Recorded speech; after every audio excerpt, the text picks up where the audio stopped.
Welcome to BeardTalk, the show where we talk about Jesus, spirituality, Bible, and... with nature's greatest accessory, the beard. Yes. Cool, man. How you doing? I'm doing all right, man. We're going to try something a little different with the format instead of how you're doing. What were we talking about?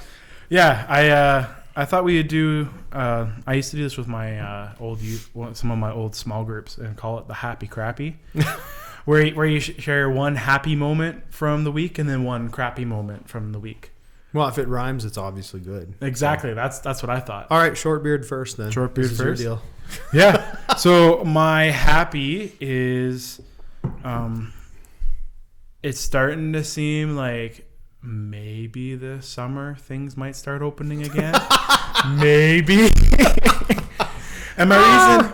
One of my reasons is because Kendra and I are hoping to get a new couch, which is very exciting. But I want to sit on the couch before purchasing because, that's fair.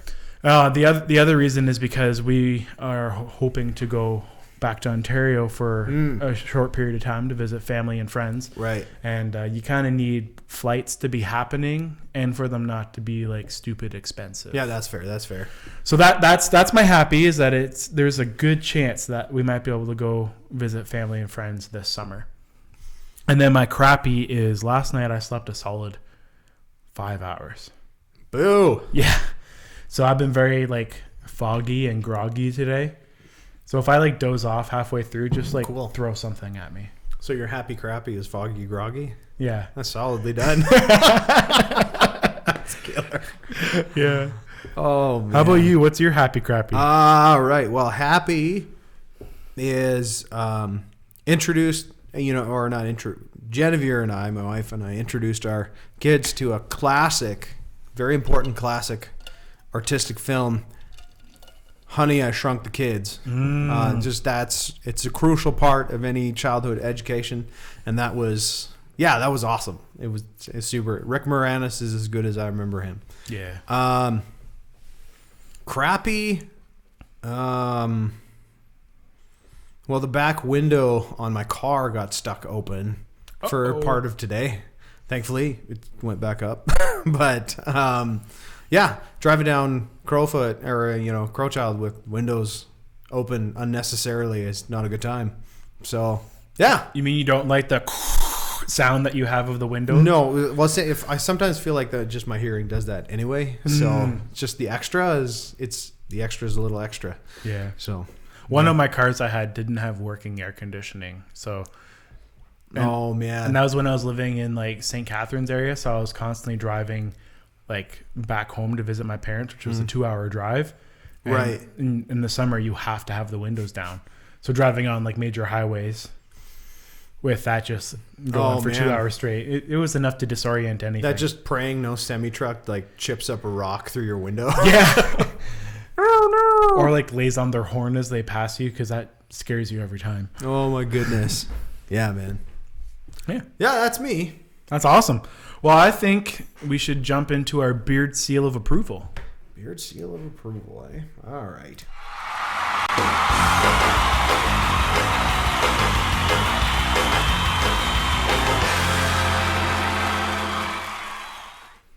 All right, so you wanted to open this up to a debate today. Yeah, we're just changing everything because, we're on week 9. Let's keep it fresh. Fair enough. So I wanted to do a debate. Now, I don't know where you're going to go with this, so it might not be a very good debate. But we'll see. We'll see what happens. But, some people are cat people. Some people are dog people. And I was thinking, cats or dogs, which one is the ultimate pet?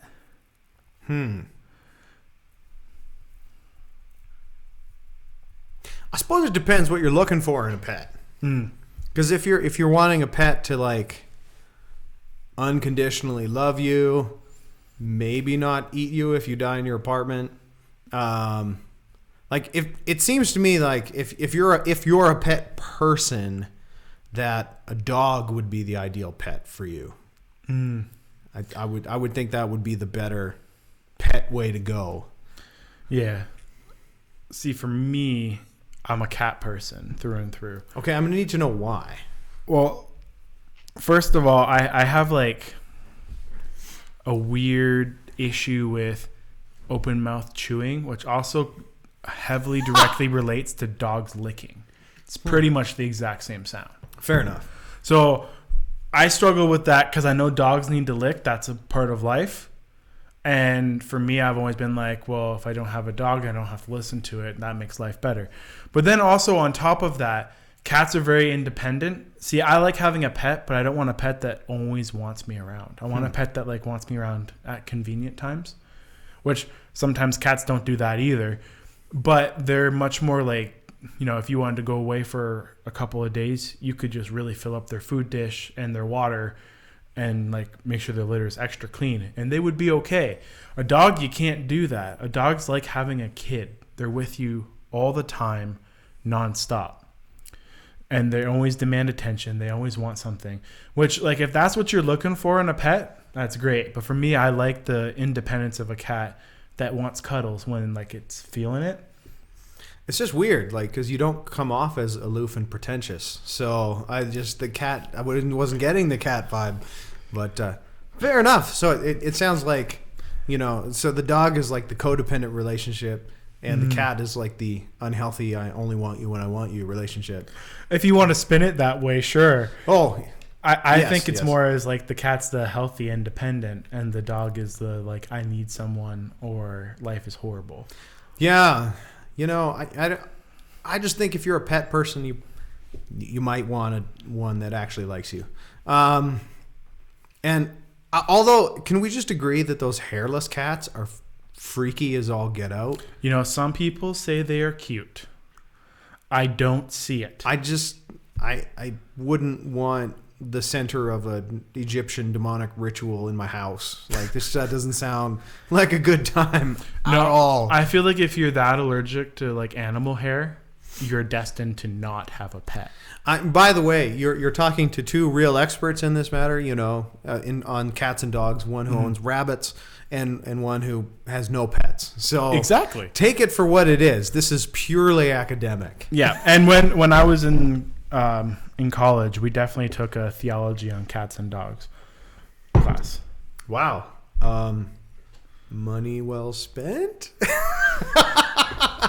I was kidding. That's $300 you'll never get back. 300. Have you been to Bible school? I guess that's, yeah. But no. I'm thinking per credit. So anyway, I only know things about pets in the basis of having them. I grew up with dogs. I like dogs. They're very cute. They're just very needy. Yeah, I grew up with cats, and I actually liked cats. My brother got a Chihuahua, and I hated that thing. It was awful. Yeah. A really funny comment. So Jana just said, like, quoting like that, I need someone or life is horrible. And then she said, pandemic mood. And she said, I guess I'm basically a dog. That is awesome. Oh, that's great. Oh, my word, that's great. So for our show today, I think we should talk about worship. All right. So what is worship?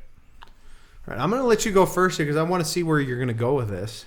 I mean, as the worship pastor, I should probably have a lot to say, seeing as it's my gerb and everything, but I'll let you, yeah. Yeah, well, this should be fun. I don't know where I'm going with this yet either, so we'll find out together. This should be fun!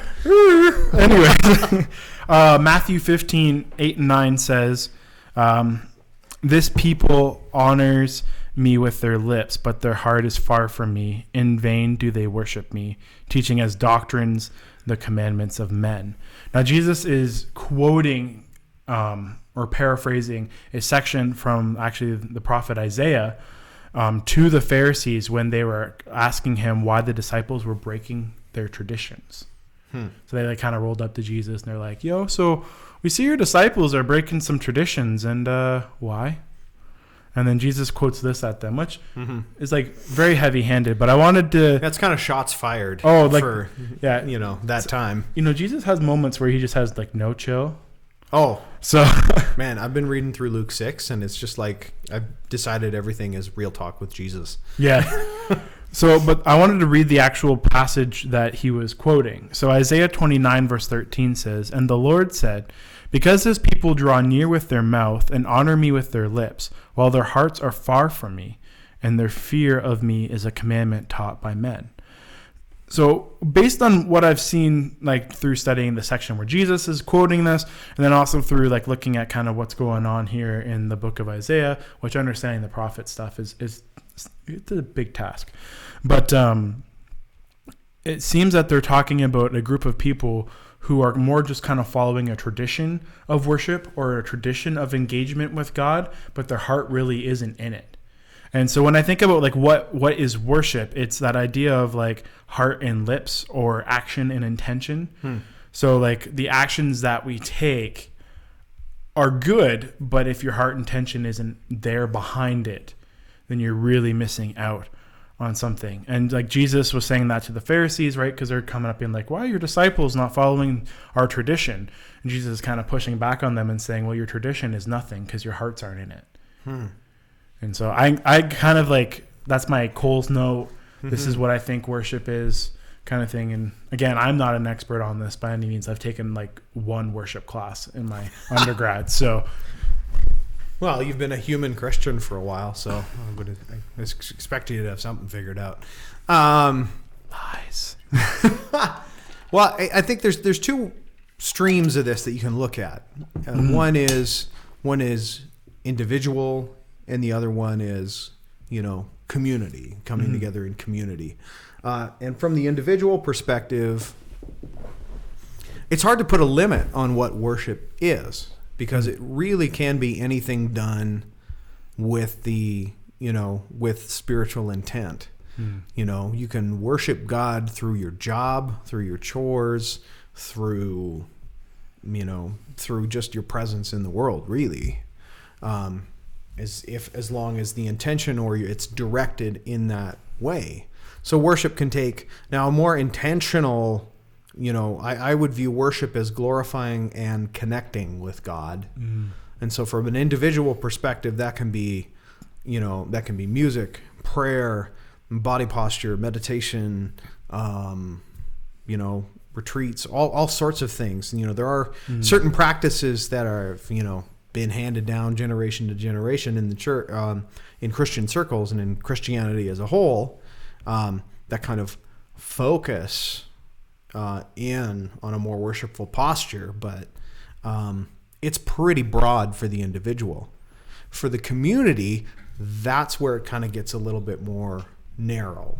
When we're talking about community practice, I did some work on this in college. And I kind of came down to it that worship as a communal group comes down to the principle of identity, where it is we begin with who God is, who we are in terms of our need, who Jesus is and what Jesus has done, and then who are we to be in the world. That there's this sort of fourfold pattern to what we do as a community that ends up being worship, and that covers our church gatherings. That's our group gatherings, but also that extends to how we act out in the world. Yeah, I agree. I didn't. Whenever I think about these questions, I always instantly jump to the personal. So I'm like, how am I applying to this? That's all good, but the community aspect of it's important. There's both of those, like we, it need to have a full understanding of both of those things. Yeah. Yeah, and I think definitely identifying, especially then like creating that atmosphere is really important in our like church, like Sunday morning settings. And I'd say even in our settings where we're hanging out with other people who are Christians, and even possibly people who aren't Christians. So, yeah, and I think both you and I are hitting on something that's really important here, is that worship is not limited to singing songs. Not everybody connects that way. And so it's important that just as there are, several love languages, there are different worship languages that we all speak and connect with. Mm-hmm. So it's important not to limit it to music.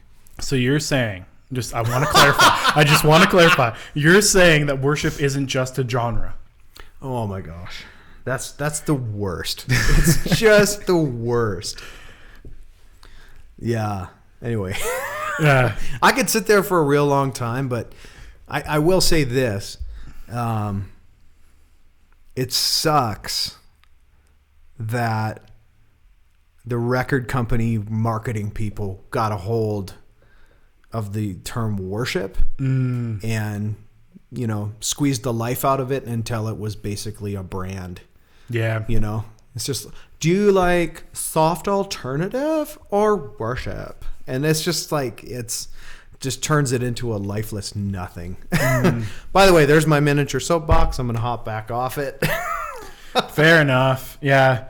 No, and I've said this before on a previous Beard Talk, but worship is a lot more a lifestyle than it is like an action. Like it's a full thing. Yeah. I mean, those specific, more typical worship actions that we take are supposed to be a part of a broader whole in terms of worship. And saying worship as a lifestyle feels cliche, but some cliches exist for a reason, and that is because worship is supposed to be a whole body, whole mind, whole spirit, whole life thing. So in my simple mind, I say lifestyle. No, exactly. Yeah. And I just fleshed it out. And I kind of want to jump back to the passage where Jesus was quoting Isaiah back to the Pharisees. There's the word. I don't think he was knocking tradition in that moment either. No, and tradition matters. Yes. And I think the way that we've structured, the elements that we've structured into church, having worship songs and stuff like that, I think that's a valuable tradition that is very beneficial for the whole congregation. But so I don't think he was knocking tradition by any means, but I think it was the idea of tradition can also be taken too far, just like lack of tradition can also be taken too far. Well, it can become like a performance, a show. Yeah. Either personally or collectively as a group, it can turn into a show.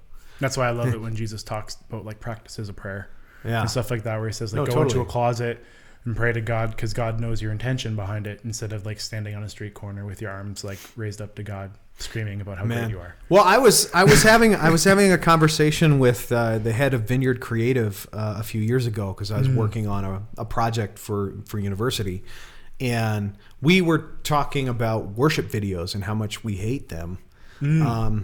Just because from a local church perspective, you look at the worship videos and it's oh, look at all these wonderful, perfect looking people who all seem to be having the most amazing God time ever. And then you watch these worship videos and you go to your local church and you still connect with God, but it doesn't look like that. It doesn't feel like that.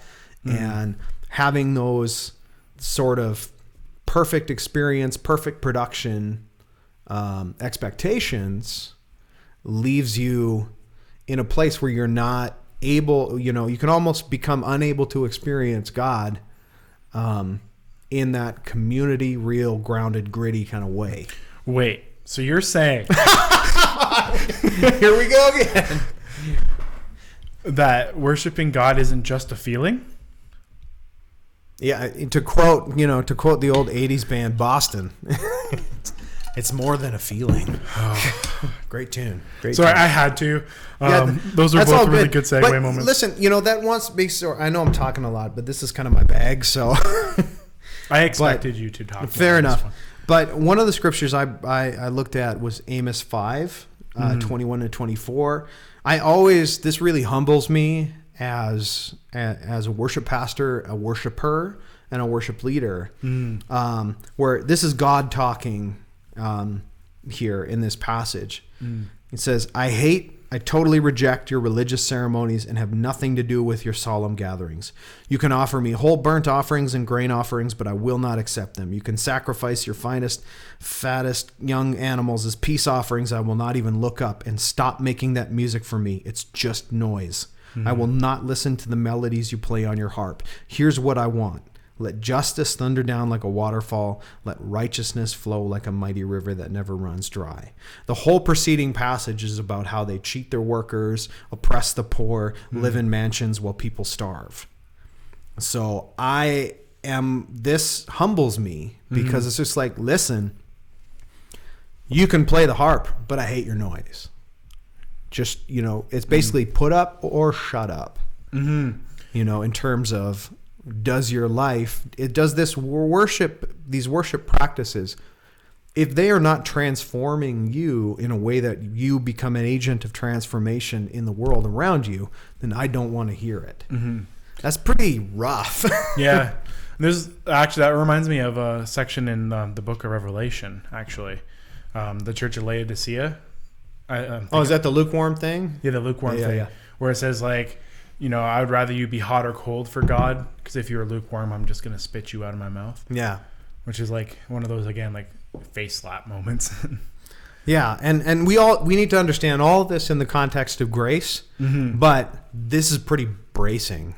Yeah, and I'll hop into another passage that's equally bracing for our next question. Yeah, and just a little disclaimer: we're by no means saying that you need to go in and slap people in the face. Please don't. No, that's you have to leave that to the professionals. We'll do it for you. No, hold on. Rewind. Wrong podcast. That I didn't say anything. Anyway. Yeah. Moving on. I'm just going to look at the wall now. All right. That's a nice wall. Yeah. I like that tone of gray or beige. Is it beige? I don't know. I'm not a color guy. It's more of like a split pea. Somebody spilled soup on the wall. Green. Nice. So, I mean, if anybody from the church admin is watching, I love it, and it's my favorite. Okay. Awesome. Beautiful. All right. Next question. How can one worship? I'll let you roll. I've been rolling, so. Yeah. As I was digging in, I actually found a really good article.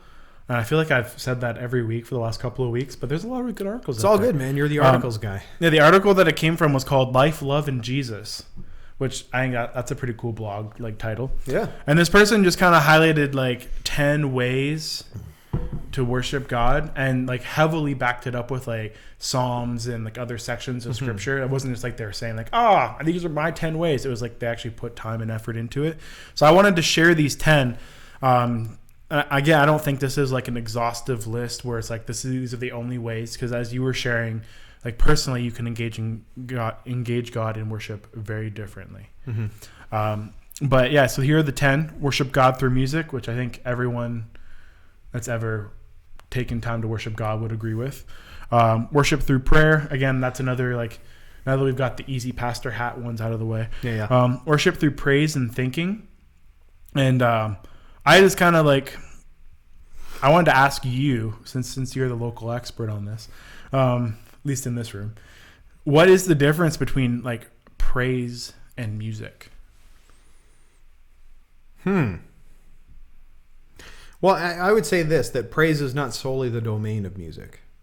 Praise is, simply put, glorifying God, being, expressing gratitude, expressing thankfulness, expressing, gratitude for God's character, who God is, all those sorts of things, affirming those things. That's, that's why, praise can be a dimension of music, but it's not necessarily confined to that. Yeah. I figure that's what you were going to say. Yeah, fair enough. And then worship through confession of sin, which when I read this one, I was like, oh yeah, that is an element of worshiping God, is bringing your sin before him. And then worship through listening, worship through giving, worship through nature. And then this one was one of my favorites, was my favorite out of the list. And it was worship daily in the small parts of life. So that idea of every little thing you do could be a moment of worship, depending on how you set yourself up for it. Yeah, and some of the mystics would call that practicing the presence of God, where you build awareness, and those little breaks where you go, okay, we talked about this last week a little bit about, okay, God, you're here, and just that noticing, practicing noticing. Yeah, it's good stuff. So that's what I got. How about you?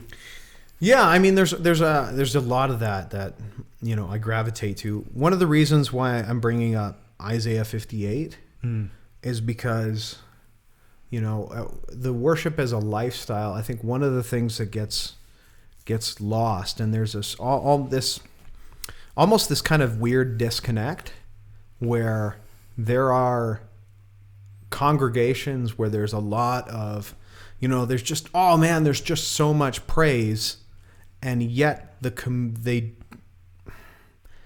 are not involved in the community around them. There's no nice way to put that.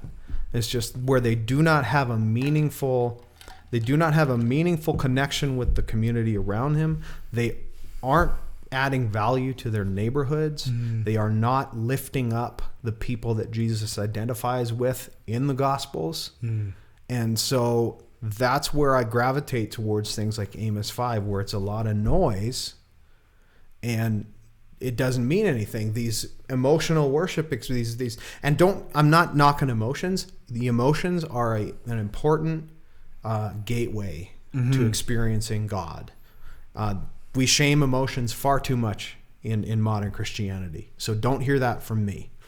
But do hear this, that there are churches where there's lots of great emotional worship times, and they either don't have they either have no effect on their community or are a negative presence. And so I wanted to read Isaiah 58 verses 3 to 10. It's a long passage, but again, this is God chatting at Israel. I have to tell you, this whole passage is called, on good fasting. I have to tell you, on those fasting days, all you were really seeking was your own pleasure. Besides, you were busy defrauding people and abusing your workers. Your kind of fasting is pointless, for it only leads to bitter quarrels, contentious backbiting, and vicious fighting. You are not fasting today because you want me to hear your voice. What kind of fast do I choose? Is a true fast simply some religious exercise for making a person feel miserable and woeful? Is it about how you bow your head like a reed, how you dress, or where you sit? Is this what you call a fast, a day the Eternal One finds good and proper? No, I want a fast like this. To liberate those tied down and held back by injustice, to lighten the load of those heavily burdened, to free the oppressed and shatter every type of oppression. A fast for me involves sharing your food with people who have none, giving those who are homeless a space in your home, giving clothes to those who need them, and not neglecting your own family. Then your light will break out like warm golden rays of a rising sun. In an instant you will be healed. Your rightness will precede and protect you. The glory of the Eternal will follow and defend you. Then you do call out, "My God, where are you?" The Eternal One will answer, "I am here, I am here." If you remove the yoke of oppression from the downtrodden among you, stop accusing others, and do away with mean and inflammatory speech, if you make sure the hungry and the oppressed have all they need, then your light will shine in the darkness, and even your bleakest moments will be bright as clear as day. Those two are always connected. Always connected. I'm getting texts. Yeah. But the thing is, real transformative worship, and not to I'm going to use the word instrumentalize, which means that it doesn't mean that every worship experience you have has to have a point. Some, just experiencing God is enough. But the other side of that is that if you're having these quote unquote powerful worship experiences as a community, and you are not lifting up the weakest members of society, if you are not a force in dismantling things like racism and poverty, then it's hard not to question the sincerity of what's happening. It's hard. I don't want to judge how anybody's connecting with God. That's above my pay grade. Always will be above my pay grade. But I will say this, is that if real, worship is transformative in whatever shape it takes, when it causes you to connect more with God, but more with other people, that you care more deeply for God and you care more deeply for other human beings. If there's any outcome metric, we love outcomes, right? We love, oh, well, this is going to get you from point A to point B. There's very little of that with worship. Worship is really kind of blurry at the edges. But if there's one thing is, if you are not being transformed into a lover of people and a lover of God, then there's something's not quite right. Yeah. Yeah. Last question. How is your worship time going? That's just like have some really deep conversation and then get real personal. I'm okay with that because the thing is, worship is personal. This stuff is personal. No two people connect to God in the same way. We all encounter the different forms, but we're all different people. And so our experience of God will be different. How God reveals God's self to us will always be, in some sense, will be unique to us. That's how God is. That's God's love towards us in encountering us as we need to encounter.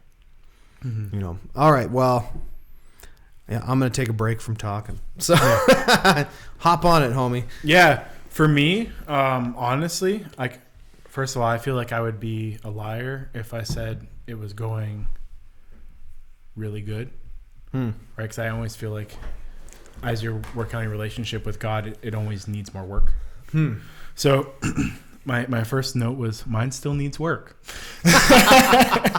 But I have built some routines in my life where much like a tradition, it can be taken too far, but has really yielded a lot of benefit and fruit in my life.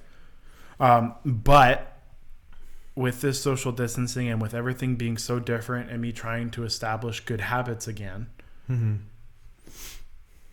it's not going as well as it could be. And so I guess even looking through this list, it was as I was reading through that article, it was really beneficial for me just to think of other creative ways for me to engage with God. And so one of them I'm going to try and be more active about is worshiping daily in the small parts of life. But then also worshiping God in all things, confessing my sin. Really, I don't remember the last time I sat down and had a real good confession time with God, where I just kind of opened up my heart and was vulnerable with him, which is weird for me to say. But yeah, so it needs work, and I'm hoping to continue to work on it. Yeah, I think it can be tough with the whole pandemic thing because we are meant to worship in community. So not being able to do that in person, also don't hear me saying seriously, be safe, social distancing. We got to do what we got to do. This is real talk here, but this is real life.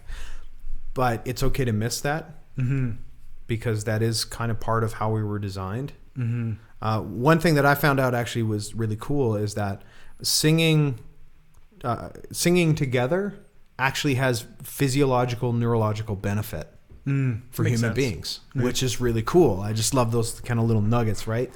But for myself, it's been keeping up with a prayer practice. We were talking offline, that's kind of where, God comes in and goes, oh yeah, that needs a little pruning, or that's, and just those little reminders, just allowing God to talk. But to clarify, he never says your beard needs pruning. No, and that's just too much work at this point. So yeah, have to take hedge clippers to this bad boy, which will never happen.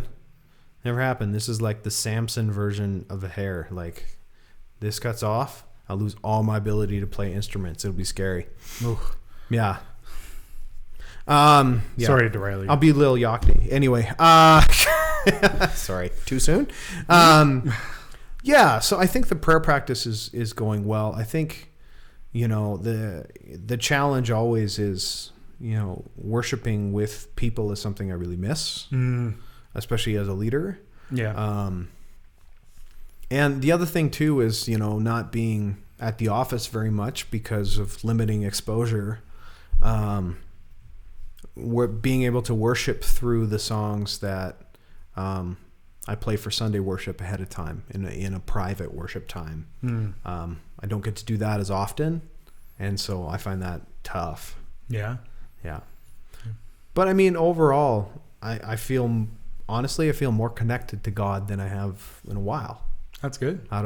Just out of necessity. That, and there's this one practice too. It's an Eastern Orthodox thing, but they have a prayer they call the Jesus prayer that they sort of insert into every day, and it's just the words, "Lord Jesus Christ, Son of God, have mercy on me." It's called the Jesus prayer, but it's a simple little prayer that's just something to remember kind of in the back of your mind. Just take a breath, breathe that prayer, and it's part of the whole praying without ceasing kind of idea that they have in their tradition. And I found that really helpful to just stop every once in a while if I'm struggling and just be, "Lord Jesus Christ, Son of God, have mercy on me," and just changes. Game changer. Yeah. By the way, Ephraim says that you are never allowed to shave. So fair enough. Your son agrees with you. No shaving. I look like a baby seal underneath this. Oh, scary. boy. That is terrifying. Anyway, if you do, I'm getting you a beach ball and you have to bounce it on your nose. So that's I legit will do that. That's, I'm not even joking. But yeah, so I hope that this week was encouraging for everyone listening and watching. I hope you guys are doing well and engaging with worship. I'm just going to wrap us up with a word of prayer, and then we will close things off. Sounds good. Let's pray. Dear Heavenly Father, thank you that you are someone that we can worship, that you are so amazing and magnificent and wonderful and beyond description, even though I'm going to try. God, thank you for your love towards us and that you desire that relationship. It's truly a beautiful thing. God, help us be people that engage with you, that look to you, that do what we can to worship you. And I pray that you refine us and work in us and help us become more Christ-like in every day and in everything. God, we love you and we praise you in your great and heavenly name. Amen. Amen. And this week we will be putting up a poll on the Bethany Chapel Calgary Instagram, Cats versus Dogs, and we will share the results next week. Yeah. See you guys.